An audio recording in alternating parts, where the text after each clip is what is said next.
Hey everyone, before we dive into today's episode, I wanted to let you know that you can follow Chat Sematary on Instagram and Twitter at Chat Sematary. There are links to those in the show notes. You can also support the show on Patreon, where I will be releasing bonus content for this show and my other podcasts, Welcome to Geekdom. You can support for as little as $1 a month to get access to all of that content. You can also rate and review the show on Apple Podcasts or Podchaser. Both are extremely helpful for the show. And now let's dive into today's episode. Hey everyone, welcome back to Chat Sematary. I have completed all of the Stephen King novels and adaptations until the present day, so you might be thinking, what's this episode about? Well, hopefully you read the title and you know. Today, I am joined by Panda Hatton to discuss Gwendy's Magic Feather, which was solely written by Richard Chizmar. I have this need to complete things, so there was no possible way I could do the first book and the third book and not this one. So, Panda, are you ready to talk about Gwendy's Magic Feather? Oh, I am, but I feel a little guilty because I don't have the best things to say about it. You know, I have heard that this is not great from numerous people, and I think I actually did a Twitter poll a while back, and people didn't even want me to cover it. Ooh. And I was like, I respect that, but also my brain says I can't listen to you. So... And it's understandable to want to cover it because King was a part of the first one. He did a very nice foreword on this one, and then now he's getting ready to do the third one. So... And look, here's the thing. I don't think King would have given Chizmar the go-ahead for this one if he didn't believe in it and if he didn't enjoy certain aspects of it. So it's one of those things where I think the fans obviously would have liked it more if they had continued to co-write the series together, because I really liked Button Box, which you and I previously discussed. And even though I am sometimes dumb and did not catch the Randall Flagg connection right away, it was something that, because of the time period it was set in, just the way the character was written, there was something endearing about that one. And I don't want to say it necessarily loses that with Magic Feather, but Gwendy's grown up, so it's a very different feeling, and I think there's just something inherent about the way King writes young characters that doesn't necessarily translate into adulthood in this one. No, and I definitely agree with that. I do think Chizmar did a really good job in... It seems that he attempted to continue mimicking King's style to make it flow better. I don't know if the intention was always to make this a trilogy or not. Based on the foreword by Stephen King, I don't think that was the case. This was something that Chizmar just wanted to pick up and continue. So he does mimic King's style pretty well. You can kind of see it when he describes people. He really delves into King's like not over details, but appreciated details about people, where he describes physically how they look, particularly how King tends to describe women is really focused on in this. I really think, though, that this was a case of Chizmar biting off more than he can chew, because for me, Magic Feather seems like a book that has an identity crisis and nowhere near enough pages to take care of that. Because we have the alternate history side of things, the supernatural side of things. And then out of nowhere, we get the true crime thriller side of things, along with the government element. It feels like he tried to make Gwendy all of these larger than life things, and it really suspends your ability to suspend disbelief is so difficult with this because it is so over the top all the time. And the fact that she's, this person working in DC, but the story still largely takes place in Castle Rock, it's like she could have been anything else almost. And the way she was written in this, it almost feels like it would have been better served if he kind of took up the podcast trope and made her like a true crime podcaster or something, because that's what she felt like in this a lot of the time. And you didn't really get that whole DC vibe from her as soon as she got back to Castle Rock. Well, no. And the other thing about it is she got out of college and immediately got an advertising job, and then she got novel deals, and then she became won an award for a movie, and then got into politics, and she's all these things, and it's impossible. And you're like, okay, it's the button box. She has been affected by the magic of it, and even she thinks that. Mm-hmm. But then at the end, Chizmar comes in and is just like, no, you were special the whole time. It's all you. You're going to tell me that's all her? Really?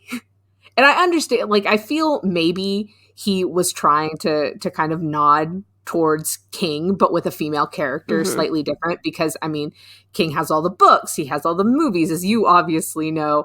He's very a part of Maine politics. She just seems so impossibly perfect, and then for it to come down that it wasn't the box, it wasn't the chocolates, it was just her. The true magic was in you all along, Wendy, is how it basically felt. Yeah, I agree with that. And I think he did an okay enough job to sort of get us from one point to the next, especially because we know our sort of main antagonist is recurring in this. It wasn't he was just in the first book and that was it. And I think that helps knowing that going into the third book. And because of how things left off here, I am very curious to see how they pick it back up again, just because of the fact that it felt like, does she suddenly end up in her 50s or 60s? Because we have such a big time gap from Button Box to Magic Feather. And then even though the publications weren't that far apart, I'm wondering if the new one will pick up right where Magic Feather left off, or close enough to it to where we don't have another huge time jump, because I kind of would have loved seeing Gwendy in college going through the motions more. Because she went through a major trauma right before having to go into college, and then for her to still bounce back and do all of these things, and her campaign not being about cycling back with that a little bit, the fact that he made her campaign specifically be about AIDS was a little weird to me, since we get to hear about her best friend for all of, I don't know, a paragraph, and then that is her big thing that she has her platform on, when she experienced like abuse as a woman, and that wasn't her whole thing. Yeah. It feels like he really missed the mark in terms of shaping her as a character. He couldn't pick one thing with her. It had to be all of them. And, you know, making her a congresswoman and then making making that be the reason that she's a part of a police investigation. It was weird. Yeah. It's almost like if King had tried to turn the entire Losers Club into like two characters. Yes. Instead of, numerous, and just sort of have all of these personalities mashed into one person. And again, I didn't hate this. I certainly didn't love it, but it was a fast enough read to the point where I wasn't, upset that I spent the time reading it, because even though it is longer than Button Box, it's formatted the same way, and it goes by really quick. And I think that's kind of one of the upsides to it, is that it keeps you in it enough to get you through it. And it's not a long read, even though the page count might make it seem otherwise. And I think, if I'm not mistaken, the new book is going to be over 400 pages, so it'll be even longer than this one.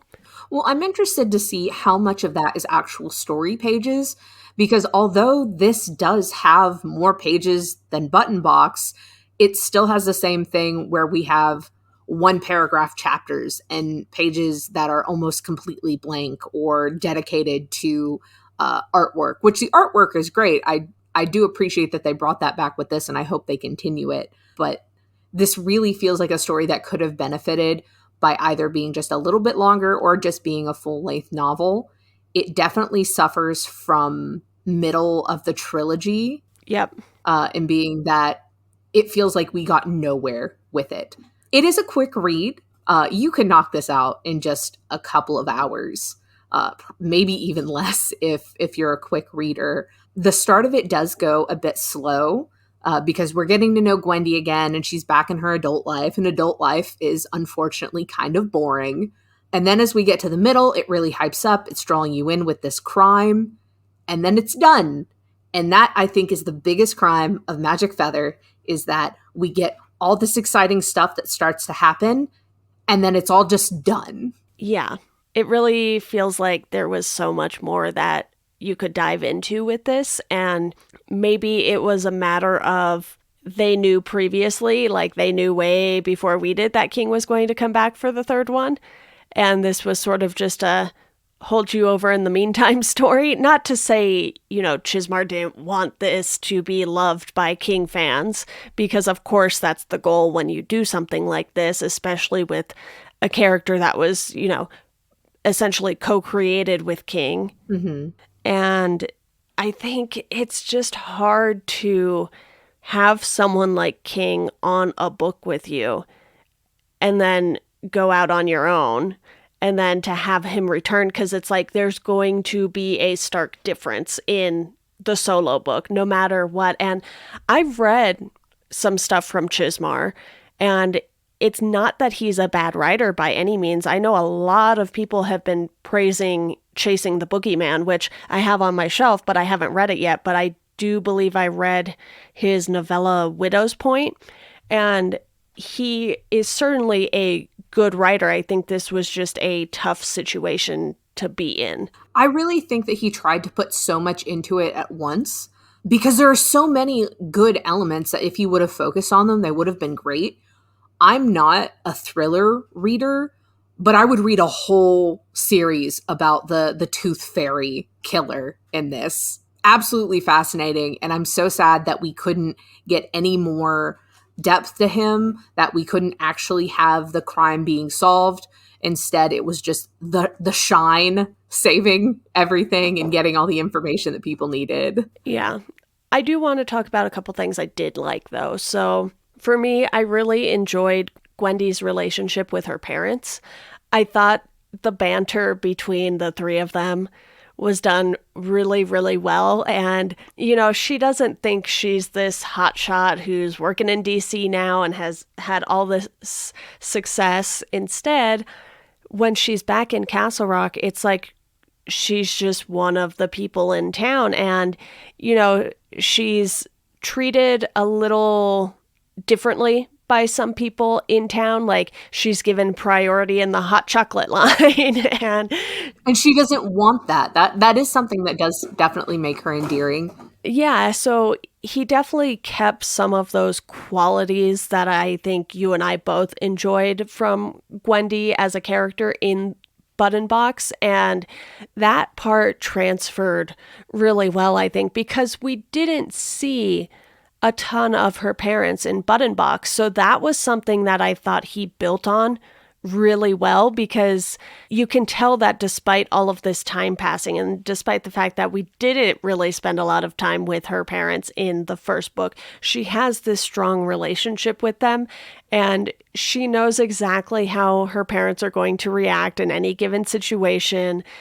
And we also find out she's married, which I think doesn't entirely go anywhere, but it doesn't really enhance things. Yeah, especially because he's gone on assignment. I think the one thing that it does give is that the thing about Gwendy is she does feel emotionally like a real person, even with her kind of wild job history. She deeply loves her parents, and we really get a sense of the anxiety that she has, worrying about her husband and, finding love after the tragedy she experienced with the loss of her boyfriend at the end of the first book.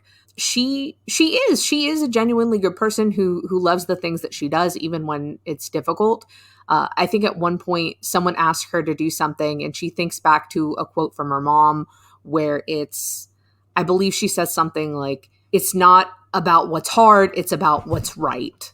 And she always does that. Even when things are really difficult, she does what she thinks is right for her constituents. Yeah, and there are, again, so many angles to her character in this that I am very, very intrigued by the idea of maybe them expanding on some in the next book, or it's entirely possible too that they don't.